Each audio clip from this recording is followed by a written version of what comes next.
Nako, ito na po. Nagsalita na ang veteranong politiko, veteranong abogado, Secretary Juan Ponce Enrile, Chief Legal Counsel ni Pangulong Marcos Jr. Ano ang kanyang sinasabi?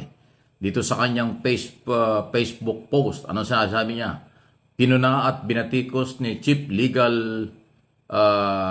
Presidential Legal Counsel na si Juan Ponce Enrile. Ayan o, ang mga nananawagan ng hustisya kasunod niya ng pagkakaaresto kay dating Pangulong Duterte. Binansagan niya na kanilaan niyang panawagan bilang isang kasuklam-suklam. Grabe lalim ha. Kasuklam-suklam daw po ang inyong panawagan ng hustisya. At tinuturo daw niya ng dating gumawa, yung gumawa ng hindi makatarungan, marahas.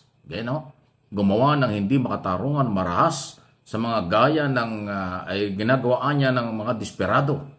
Tinuturing na desperado na ang galaw ngayon sa paghahanap ng hustisya. So, ang gustong palabasin dito ni Secretary Ponce Enrile, nung ang nakaraang administrasyon under Duterte, sila ang nasusunod kung ano ang gagawin. At walang hustisya. Kaya doon sa kanilang kampanya ay marami ang nadisgrasya, nadamay, na walang kinalaman o may kinalaman man, pero walang hustisya dahil inilagay nila sa kanilang kamay ang batas. Okay? Ngayon, under President Marcos, binibigyan ng hustisya ang mga pamilya na naging biktima at pinapanagot ang mga taong nasa likod nito. Okay? Ay bakit daw kayo ngayon ay naghahanap ng hustisya? Karumal-dumal, ang kasuklan-suklan daw ang dating. Unang-una, ang ICC, International Criminal Court, ang siyang nagpaaresto kay Duterte, hindi ang Philippine government. Muling inulit ni Senate Secretary Juan Ponce Enrile, walang kinalaman at huwag niyong sisihin ang Marcos administration dahil walang kinalaman sa kaso at pagkakaaresto. Ipinatupad lang ng Philippine government ang warrant of arrest galing sa Interpol dahil tayo member ng Interpol. Ayan ha. So parang ang sinasabi rito, nung kayo ang manasa kapangyarihan, wala ring hustisya na nakamtan yung mga pinaghihinalaan nyo sa illegal na operation kaya't nawala ang kailang buhay. Ngayon na bumabalik at naghahanap ng hustisya sa tamang proseso at dadaan sa paglilitis at karapatan ng mga naging biktima na maghanap ng katarungan, sisigaw kayo ngayon ng hustisya, katarungan para kay Duterte at iba mga kasamahan niya sa gobyerno na naunang nang haras. Yan ang sinasabi. Kasuklam-suklam daw po ayon kay Juan Ponce Enrile. Anong inyong masasabi diyan? Nagsalita na po ang veteranong politiko at abogado at sa kanyang pananaw, ayun ho ang nangyayari. Any comment, reaksyon? Please like and share ng video ito. Yan nga po ang hindi matanggap ng mga DDEBs dahil nga po etong nangyari kay Digong ay hindi nga po nila inaasahan na mangyayari. Never nilang inisip to. Never na pumasok sa isipan nila na mangyayari to kay Digong. Yung sinasabi ni Harry Roque na may contingency sila kung whatever happens, kung ano man ang mangyari dito kay Digong, kung sakaling dumating ang pagkakataon na to kay Digong, hindi po yun totoo. Kasi kung totoo po yun, hindi napapalag doon pa lang sa airport si Digong. Kung totoong may contingency plan sila. Hindi totoo yung may contingency sila, mga nakalatag na mga plano. Kung nakalatag na mga plano, bakit wala pang abogadong foreigner si Digong nang pumunta ng ICC? Kung nakalatag na mga plano, may contingency plan, bakit si Mijaldea na walang kinalaman sa ICC, hindi accredited lawyer ng ICC, ang siyang dinala doon ni Digong? Diba? Ito po kasi hindi inaasahan na pangyayari. Napakabigat po nito para sa kanila. Napakasaklap nitong pangyayari na to para sa mga DDS. Sa pamilya Duterte, sa mga kaalyado. Ito ang pinakahuling mangyayari na nasa isipan nila. Saka isa pa nga, baka iniisip nila, pipigilan ni PBBM ang paghuli kay Digong. Alangan namang pigilan ni PBBM yan.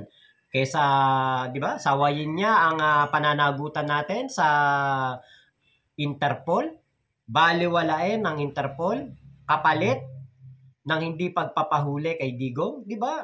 Buti sana kung worth it. Buti sana kung maayos makisama ang mga Duterte kay PBBM. Kaya lang hindi. Di ba? Banat sila ng banat kay PBBM. Tapos ang gusto nila, manindigan si PBBM na hindi susuko si Digong sa Interpol. Aba, hindi po pwede yun. Di ba? Kung ang respect begets respect, aba, ang tulong ay may kapalit din na tulong. Kung tinutulungan ninyo si PBBM sa kanyang gobyerno, sa kanyang mga foreign policy, sa kanyang mga ginagawang pagpapanatili ng kaayusan sa ating bansa, baka yun pa. Maisipan ni PBBM, hindi tayo makikipagtulungan sa Interpol. Kapag uhulihin na si FPRRD ng Interpol, hindi ko siya isusuko. O baka umalis na tayo bilang mga founding member ng Interpol. Diba? Kaya lang hindi po it's the other way around. Banat sila ng banat. Naalala ninyo yung pinakita ko na video, yung cartoons. I-play ko po. Pakita ko sa inyo. Gantong-ganto yung mga DDS eh.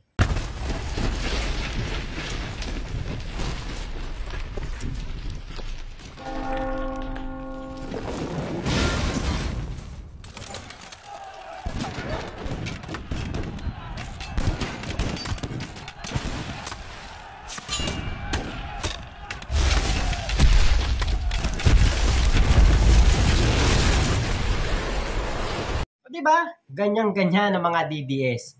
Ganyan-ganyan sila. Di ba? Pinoprotektahan sila, kaya lang, pinagbabato pa ng kung ano-ano itong yung nandiyan na parang si Golem. Pinagbabato ng kung ano-ano, tinira pa ng mga, ano ba yun, yung arrow, di ba? So, kaya hinawayaan niya yung bato na mag-rolling papunta doon sa castle na pinoprotektahan niya. Di durog. Diba, ganyan-ganyan po ang mga DDS. Kaya, ngayon, ang sinasabi ni Juan Ponce Enrile, dati, kahit na marami ang nagsusumigaw ng hustisya, marami po ang humihingi ng hustisya sa mga naging biktima ng EJK, na mga walang kinalaman. Yung iba, wala talagang kinalaman eh. Nasangkot lang dahil sa kota. Ginawa lang na suspected diyan sa pulburon kasi nga kailangang makakota ng mga lespo. Kailangang makakota ng mga tauhan ni Digong para makuha yung reward. Dinamay kahit walang kinalaman. Kaya baligtad yung sinasabi ni Bongo. Safe na safe maglakad noon. Mas nakakatakot daw maglakad ngayon sa gabi. Mas nakakatakot noon, Bongo, nung si Digong ang presidente. Dahil naglalakad ka lang, bumili ka lang ulam, bumili ka lang soft drinks, nagpa-load ka lang sa kanto, magugulat na lang ang mga tao, may bubulagta. Tapos meron pong mga nakasulat na placard, huwag tularan. Pero kapag inimbestigahan, kapag siya tinignan sa listahan, wala. Kapag pinatest, negative.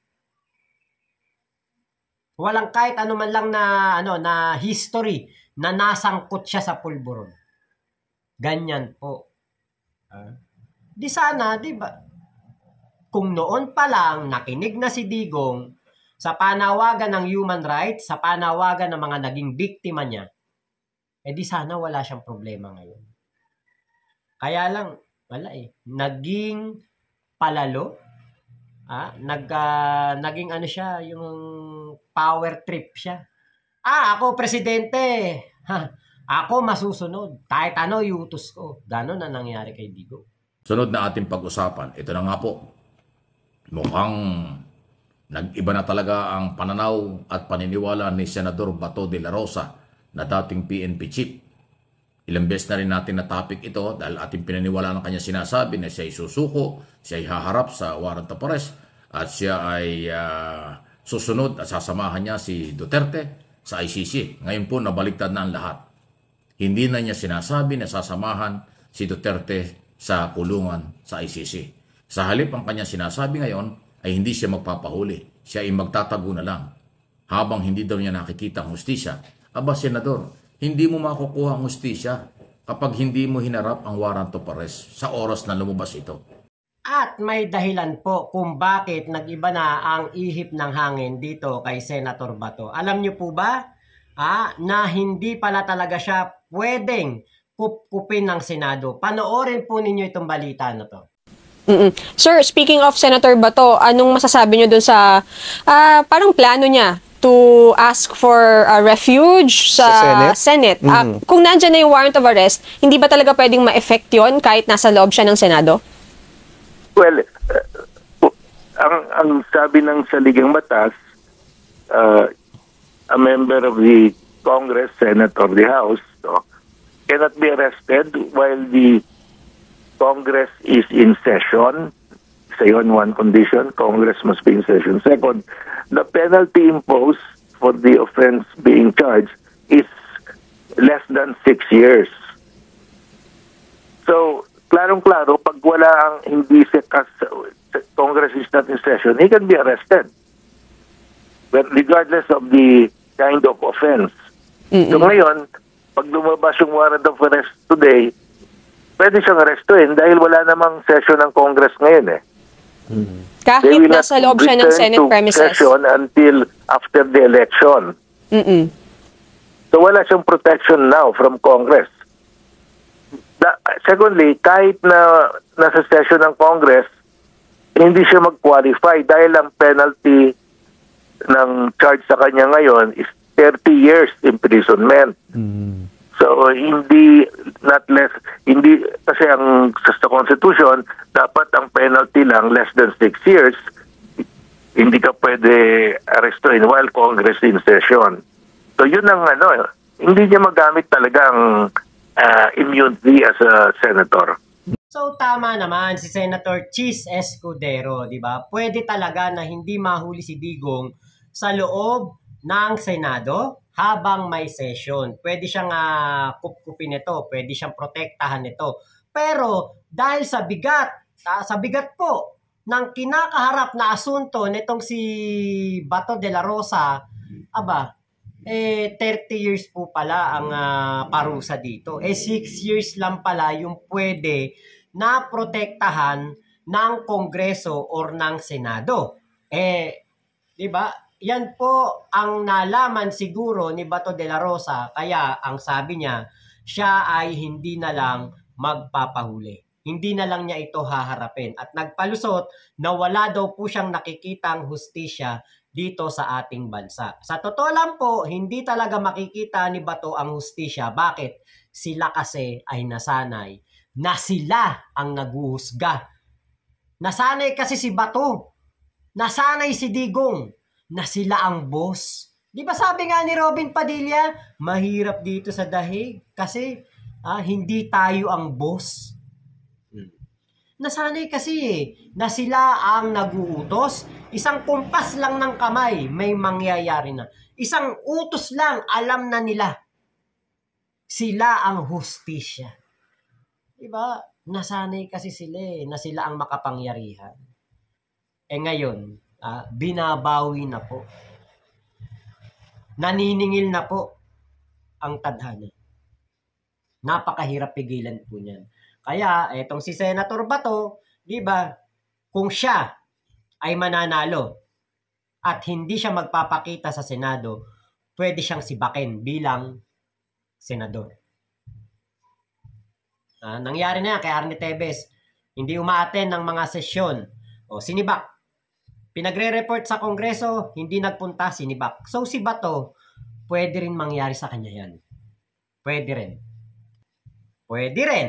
Na kahit may sesyon at dyan siya nagtatago, pwedeng-pwede po siyang puntahan diyan ni General Torre at pusasan.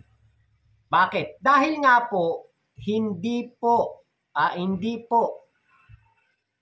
pwede na kupkupin siya o protektahan siya ng Senado dahil nga po ang kanyang kaso ay more than 30 years or 30 years ang magiging hatol o yung magiging kabayaran penalty. Diba? Kaya, pinakamainam pa, alam nyo sa totoo lang, eto naisip ko si Bato, kung sakali, pinakamainam, sumuko na lang siya. Diba? Sumama na lang siya dun kay Digong. At least nandun pa siya sa tabi ni Digong. May pagkakataon pa silang magkita, magkausap, diba, magkakwentuhan. Baka makapag-Bible study pa sila doon. Kumbaga, alam mo, makapag-counseling sila at makahanap sila ng, kumbaga, mahanap nila yung daan patungo sa paghingi ng tawad. Diba? Napakaganda pa nga nun Pinakamainam pa yon sa totoo lang kung si Bato susuko na lang. Ang proseso ng paghanap ng hustisya ay yung ikaw ay kinasuhan, mayroong warrant of arrest kung sakali, sumunod ka sa warrant of arrest, humarap ka sa korte. Paano mo makukuha ang hustisya kung hindi ka harap sa korte? Kung hindi mo haharapin ang kaso? Kasi kung hindi ka susuko o hindi ka magpapahuli, ibig sabihin hindi ka sumusunod sa proseso. Anong una, okay haharapin mo, sasama ka at paninindigan mo na inosente ka. Ay bakit ngayon na nasampulan ng ICC si Duterte, ayaw mo na samahan at tapos ngayon, hindi ka na rin magpapahuli? Ay paano yan? So, paano susuportahan ka ng mamamayang Pilipino? Paano ka makakakuha ng suporta sa mga matitinong Pilipino na ang paniniwala sa rule of law ay sumailalim sa proseso? At ngayon ay nasa proseso na. Bibigyan kayo ng hustisya, bibigyan kayo ng karapatan na ipaglaban ng inyong karapatan sa gagawing trial sa ICC. Pero pansamantala ay talagang may arestuhan muna kasi babasahan ka ng kaso. At yung kasong ito, crime against humanity, ay non-bailable offense. Ganun po ang proseso papaano kung ganon? Kung hindi kayo haharap? Mag-iiba ito. Hindi makukuha ang hustisya kung kayo ay hihingi ng proteksyon sa inyong mga followers para kayo pagtakpan o magtago. Hindi makukuha ang hustisya dito sa Pilipinas dahil ang kaso ay nasa ICC. Okay? Doon ang paglilitis, doon ang trial, nandun ang kaso, nandun ang mga complainant, nandun ang mga testigo, doon ang labanan sa ICC, hindi dito sa Pilipinas. Siguro mas maganda, Senator Bato, pasintabi na, gumaya ka na lang kay Duterte. Nung una, pumapalag siya, ayaw magpahuli, pero nandoon na, mukhang happy na. Dahil maganda raw ang kulungan, maganda raw ang treatment sa kanya, maayos ang pagkain, maayos ang pakikitungo sa kanya ron, inaalagaan siya. Tapos tinutulungan pa ng Philippine Ambassador natin. So, yung ICC ay tumutulong sa kanya. Tinatrato siya na inosente. Tinatrato siya na isang suspect o akusado. Hindi pa siya tinatrato na guilty kasi nga magta-trial pa lang. Maniwala ka, mukhang iba ang treatment doon. Makatao ang treatment doon sa ICC, sa kanyang mga akusado at saka on trial. Iba kaysa sa lower court dito sa Pilipinas na kapag dito ay nahuli ka o naging suspect ka, akusado ka at nag-trial ka, parang ang dating sa tao guilty na. Hindi po ganon. Ibang-iba, malayong malayo, milya-milya ang layo, kumpara sa local court ang international court. Ayan, no? So, kung ating mapapansin din, ilang araw na, parang medyo naglailaw na rin ang init.